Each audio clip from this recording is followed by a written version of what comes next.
നല്ലൊരു മൂവിയായിരുന്നു അത്. നമ്മൾ കണ്ടു തുടങ്ങപ്പം പുതിയൊരു എക്സ്പീരിയൻസാണ് അത്. അടുത്ത അടുത്ത 10 മിനിറ്റ് എല്ലാം നമുക്കൊരു എക്സൈറ്റ്മെൻ്റ് ആയിരുന്നു. എങ്ങനെയാണ് പോകുന്നതെന്ന് ഒരു പിടി കിട്ടത്തില്ല. ബോൾഡ് ഒരു പുതിയൊരു പരിപാടിയായിരുന്നു. നല്ല നല്ല എന്ന് വെച്ചാൽ നമ്മൾ ഇത് ഇന്നേ വരെ കാണാത്ത ഫിലിമോഗ്രാഫി എടുക്കുമ്പോൾ ഇന്നേ വരെ കാണാത്തൊരു പരിപാടിയായിരുന്നു ഈ സിനിമയിൽ നമ്മൾ കണ്ടത്.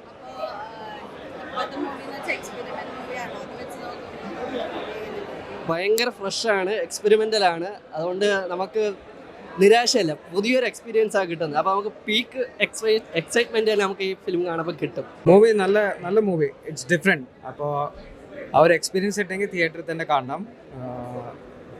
Very good movie. Performance was really good.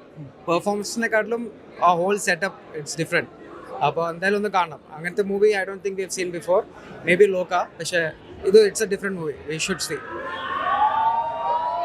നല്ല മൂവിയാണ്, ഒരു ഫ്യൂച്ചറിസ്റ്റിക് മൂവിയാണ്. വെരി ഡിഫറെൻറ്റ്,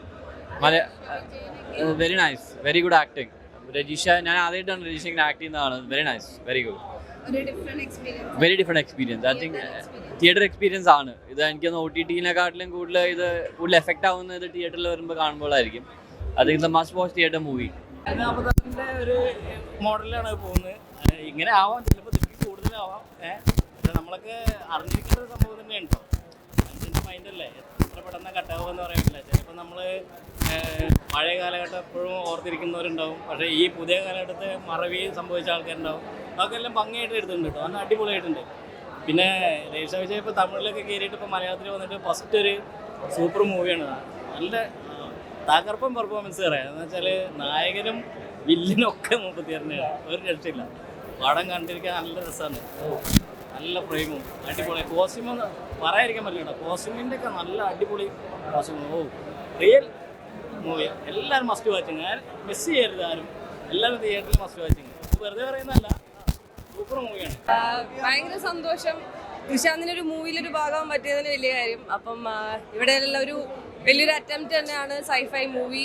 പക്ഷേ ഫുൾ കോമഡിയൊക്കെ ആയിട്ട് ചിരിയൊക്കെ കിട്ടുമ്പം അത് ലൈവായിട്ട് കേൾക്കാൻ പറ്റുമ്പോൾ ഒരുപാട് സന്തോഷം. പിന്നെ ഏത് ക്യാരക്ടർ ചോദിക്കാനും അവർ ലൈഫ് ചെയ്യാത്തൊരു ക്യാരക്ടറാണ് ഈ ഫിലിമിൽ ചെയ്തിരിക്കുന്നത്. എല്ലാവരും റിസ്ക്, അതിൻ്റെ അപ്പുറത്തെ റിസ്ക് തന്നെയാണ്. ആ ഒരു ടെൻഷൻ ഇപ്പോൾ മാറിയോ? അല്ല, എപ്പോഴും റിസ്ക് തന്നെയാണല്ലോ, എല്ലാം എപ്പോഴും ടെൻഷനുണ്ട്. പക്ഷെ കൃഷാന്തിന്റെ കയ്യിലായതുകൊണ്ട് വി ട്രസ്റ്റ് ഹിം. അങ്ങനെ it's so wonderful. I M so happy. ഇത്രയും എനർജി ഞാൻ പ്രതീക്ഷിച്ചതിനെക്കാട് ഒരു സ്റ്റെപ്പ് കൂടെ എനർജി കിട്ടി. അപ്പോൾ എൻ്റെ മൂഡ് ഭയങ്കര ലിഫ്റ്റായി. ഭയങ്കര പ്രതീക്ഷ തോന്നുന്നുണ്ട്. അപ്പോൾ ഈ ഒരു രീതിയിലാണെങ്കിൽ വി ആർ വെരി ഹെൽത്തി. നമ്മൾ നല്ല ഹെൽത്തിയാണ്. അപ്പോൾ എല്ലാവരും കൂടെ ഒത്തൊന്ന് എൻജോയ് ചെയ്ത് കണ്ടു കഴിഞ്ഞാൽ ചിരിക്കാൻ കുറേ ഉണ്ട്. അപ്പം അങ്ങനെ ഒത്തിരുന്ന് ചിരിക്കാനുള്ള സിനിമകളിലെ ജോക്സൊക്കെ ലാൻഡ് ചെയ്യുന്ന ഭയങ്കര സംഭവമാണ്.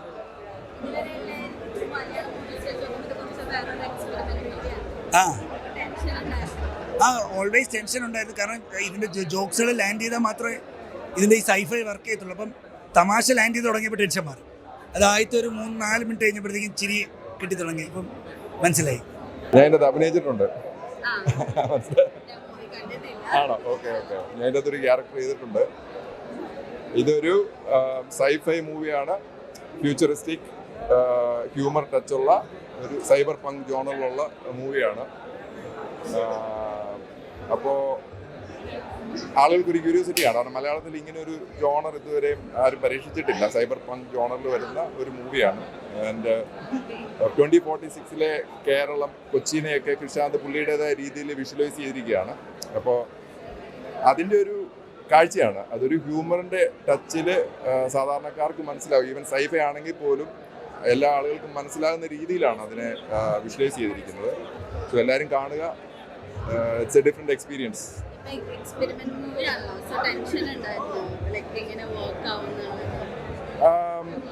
വർക്ക് ആവുന്ന തന്നെ ആണ്. കാരണം എക്സ്പെരിമെൻ്റ് എന്ന് പറയുമ്പോൾ ആളുകൾ എപ്പോഴും ഡിഫറെൻ്റ് ഒരു എക്സ്പീരിയൻസ് ആണല്ലോ സിനിമയിൽ നിന്ന് പ്രതീക്ഷിക്കുന്നത്.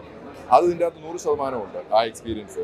അപ്പോൾ അതുകൊണ്ട് സിനിമ കാണാൻ വന്നു കഴിഞ്ഞാൽ അതൊരു തിയേറ്ററിക്കൽ എക്സ്പീരിയൻസും കൂടെയാണ്. അതിൻ്റെ മൊത്തത്തിലുള്ള ഒരു ഇപ്പം സ്കൈൽ കൂടെയൊക്കെ കാറ് പോലത്തെ വെഹിക്കിളൊക്കെ പോകുന്ന വിഷൻസ് ഉണ്ട്.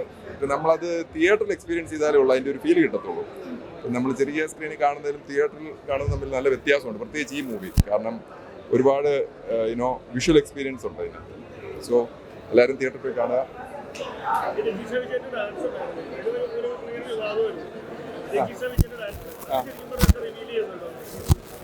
അല്ല, അത് നിങ്ങൾ സിനിമ കാണുമ്പോൾ നിങ്ങൾക്ക് മനസ്സിലാവും എന്തുകൊണ്ടാണ് അങ്ങനെ ഒരു ആ ഡാൻസിനെ കുറിച്ചല്ലേ ചോദിച്ചത്.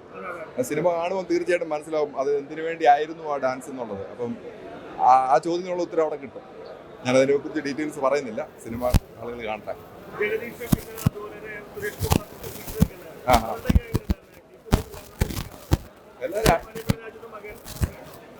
അപ്പൊ സീനിയർ ആക്ടേഴ്സിന്റെ പേര് പറഞ്ഞല്ലോ, അവരുടെ അഭിനയത്തെ കുറിച്ച് പറയേണ്ട കാര്യമില്ല. അവര് വേറൊരു ഡിഫറെന്റ് ജോണർ ചെയ്തപ്പോൾ അതിനെ ഒന്നും കൂടെ അവരുടെ അഭിനയത്തിനെ എലിവേറ്റ് ചെയ്തെന്നാണ് എനിക്ക് തോന്നുന്നത്. ആ ഡിഫറെന്റ് ടൈപ്പ് ഓഫ് ഹ്യൂമറാണ് ഇതിനകത്ത് കൈകാര്യം ചെയ്തിരിക്കുന്നത്. അപ്പോൾ അത് ശരിക്കും എക്സ്പീരിയൻസ് ചെയ്യാൻ മാത്രമുള്ളതുണ്ട്. പിന്നെ നിരഞ്ജ് ശരിക്കും ഒരു അണ്ടർ റേറ്റഡ് ആക്ടറാണ്. ഹ്യൂമർ കൈകാര്യം ചെയ്യുന്ന രീതിയിൽ ടോട്ടലി ഡിഫറെന്റ്. കാരണം തിയേറ്ററിലെല്ലാം പുള്ളിയുടെ ഹ്യൂമർ വരുന്ന സമയത്തെല്ലാം നല്ല ശരിയായിരുന്നു. അപ്പം it's worth to watch it.